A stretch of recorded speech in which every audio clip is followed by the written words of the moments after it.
Yo, what's up, everybody? I'm Bob Walters. This is Locked Up Sports Week 12 in the NFL. Giants, Lions, Jets, Ravens, as we play out the string here in New York for the umpth consecutive year for these two teams. And last week, Giants fans, you got the full Jameis Winston experience, right?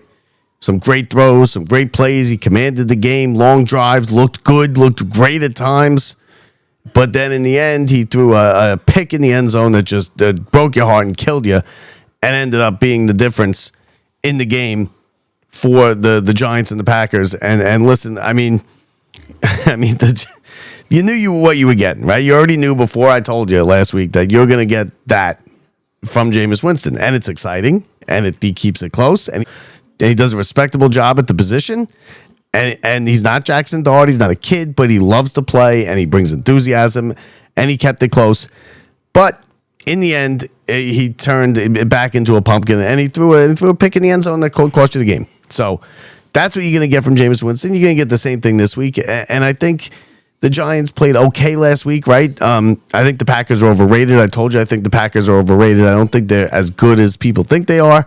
Yeah, Micah Parsons got home on the last play of the game, forced the fumble, but he was really, nowhere to be found. He was invisible for most of the game against not a great Giant offensive line. You expect Micah Parsons to get there and wreck a game like that, and he didn't. He got to Winston and forced the fumble on the Hail Mary attempt with no time left from midfield. But listen, was it a game that Mike Kafka, that you could blame him? He's going to get the job. He's going to lose the job? No. Because I don't think Mike Kafka is getting the job anyway, but this is a somewhat of a working interview with him, and I'd say he was okay last week. Like I said, I don't think the Packers are as good as people think they are, but they did come in with a winning record. It was a big game for them. Jordan Love beat them on a couple great throws on that last drive where the Packers took the lead. He threw off his back foot on that 3rd down and 10, and then he threw a great pass into the end zone on the touchdown that gave him the lead and the winning touchdown. And then the Giants, of course, down the field, inside the red zone, and you get the killer pick from Jameis Winston. And that's what you get from Jameis Winston. Listen, he's fun to watch. He's a good quarterback. He just, he's a gunslinger. And they're fun to watch, but they will break your heart, and they will throw picks, and they will make bad decisions at crucial times in games, and that's what you got last week for the Giants and Jameis Winston. But overall, I think the Giants played well. The kicking. Listen, I don't know what to say about the kicking with the Giants. Now, it was obviously worse for the Packers. The kid missed 2 extra points, one to the left by 30 yards, one to the right by 30 yards. Not even close to. And you heard on the broadcast they were saying the wind, and listen, the wind did not blow those balls 30 yards wide of the goalpost. The Giants, again, you had Koo who missed, I think it was a 48-yarder. I don't know why the Giants have such a bad luck or whatever it is with place kickers, but they can't keep them healthy. They can't keep them on the field. They can't put the ball through the uprights from anything more than 45 yards on a regular basis. You got to understand, in this league now, a 50-yard, a 55-yard field goal is supposed to be good 8 or 9 times out of 10. Giants can't make them. The Giants make them 3 or 4 times out of 10. It's been like this for years.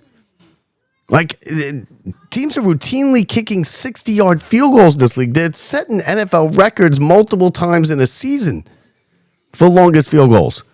And the Giants miss extra points. The Giants missed 30-something-yard field goals. It was a 47-yard field goal, I believe, 48-yard field goal this week. You can't have that happen. You can't leave points like that on the field. The Giants do, and it's part of a losing culture is what it is. And why didn't the Giants win this game? Partly because, like I've told you all season, the Giants don't know how to win.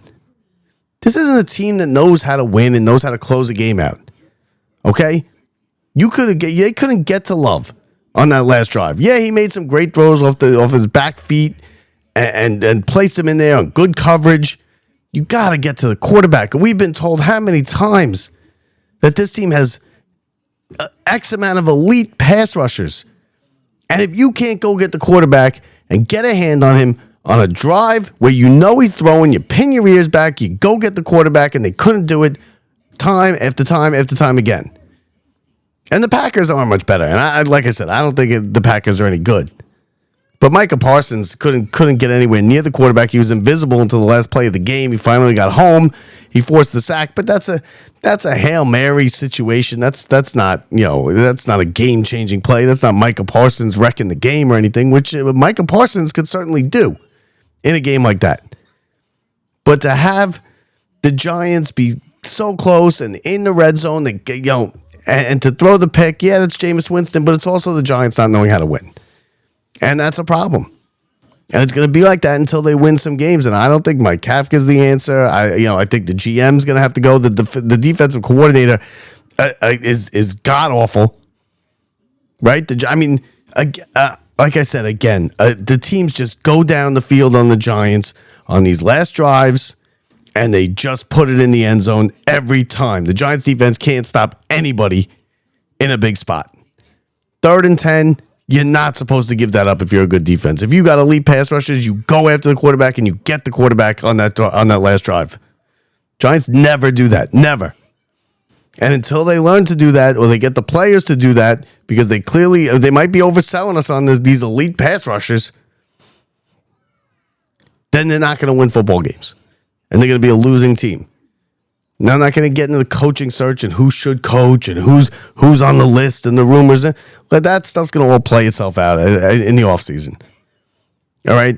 That was a game that could have been won by the Giants. It would have been a good win. Knock the Packers off their pedestal. They did it 2 years ago. Remember, Tommy DeVito came in and had that great Sunday night game, and he was all over the place. Back when half of you out there thought Tommy DeVito was the future quarterback of the New York Giants. But they couldn't do it again this week, and it's because they don't know how to win. Now, again, a good Jameis Winston is a good quarterback. He's just a gunslinger. He's entertaining. He's going to have fun watching him. He's going to make great throws. He's going to make big picks. He's going to make big mistakes. He's going to have long drives. The Giants have multiple double-digit, 10-minute or longer drives in that game. They controlled the time of possession in that game. They had drives. They started off 9 plays, almost 5 minutes into the end zone for a touchdown. And it's 7-0 back and forth we go into the second quarter. Finally, the Packers were able to score a touchdown. Again, they missed the extra points because their kicker was just a nightmare on Sunday. This week, Giants go into Detroit. This is going to be even tougher. You got a 6-4 Lions team, a team that's desperate to get a win. They coming off a loss where they didn't play well on Sunday night in front of a national audience in Philadelphia against the Super Bowl champions. They're chomping at the bit to just blow this Giants team out. Now, with Jameis Winston, I don't think that'll happen. I think Jameis Winston is mature enough. He will make he will make the big mistakes, especially against this good Lions defense. And he'll make too many mistakes where they'll lose the game. But I don't think it's going to be a blowout. I think the Giants somewhat keep it close. I think they maybe lose by 10 points. You don't know how to win. The fan base for the Giants is sick of losing.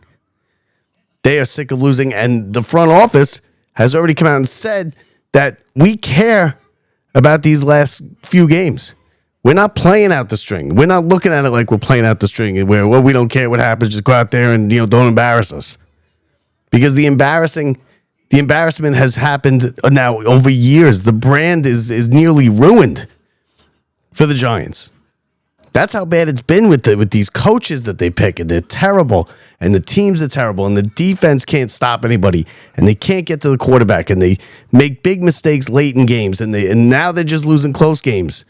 They're not getting blown out like they were the last couple of years, but they're losing games either way. It doesn't matter in the NFL how much you lose by, because eventually you have to start winning.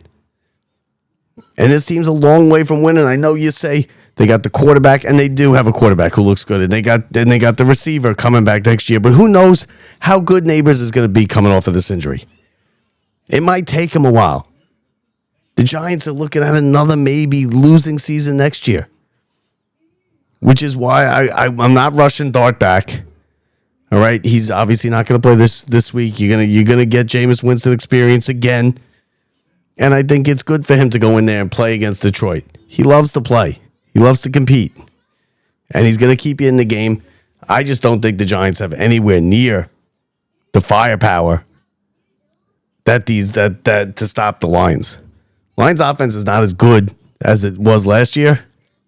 It's still good enough to beat this Giants defense because the Giants defense is soft. And I don't care what you say, these pass rushers don't get to the quarterback. They never get a stop in a big spot. They never get off the field on third down.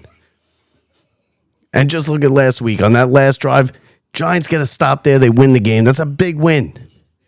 Mike Kafka's first game, Jameis Winston's first game. It would put a little bit of juice into the last couple of weeks, but instead, what happened? They kept it close, and then they lose at the end. One, because Jameis Winston makes a big mistake, which you knew was coming. Two, because the Giants' pass rush can't get to the quarterback.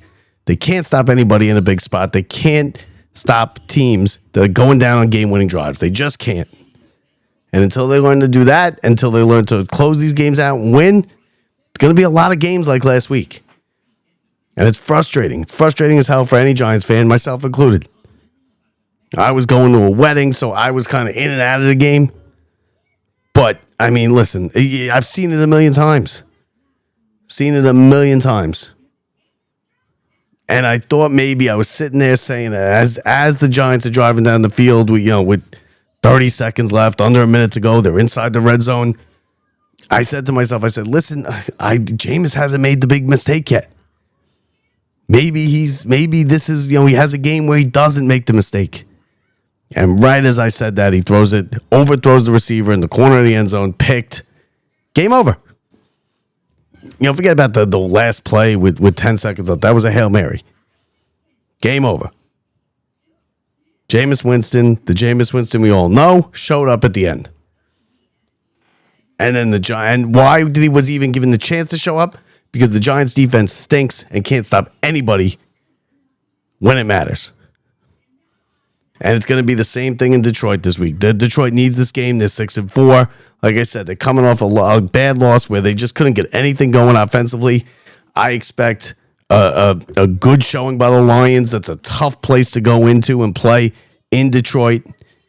Now, this is the game, and then they have a short week coming up. But listen, I think the Lions would love to blow the Giants out, where they could kind of maybe sit their starters because they do have a short week with Thanksgiving coming up. But I think the Giants keep it close. It's going to be the same story. It's Giants keep it close, lose in the end. And that's what's going to happen there. Giants and Lions, Sunday afternoon, 1 o'clock in Detroit. Giants, listen, it's going to be a long end of the season for the Giants. It's going to be a long end of the season. And Jameis Winston will have some moments. But this team doesn't know how to win. They lose last week. Heading towards the top 3 or 4 pick once again in the draft. And if you let this Joe Shane make this pick, then the Giants deserve what they're getting. He's got to go. How many top 10 picks are you going to let this guy make? That, okay, some of them have panned out, some of them haven't. But they still stink. And that's the difference, and that's what matters. Giants and Lions, I like the Lions by 10. Lay the points. I think it's not 8.5, or it's 7.5, or it's 8, something like that. Lay the points. Lions will cover, beating the Giants. That does it for us here. Giants Report, Week 12. I'm Bob Walters from the Brian Gunzel Studios. See ya.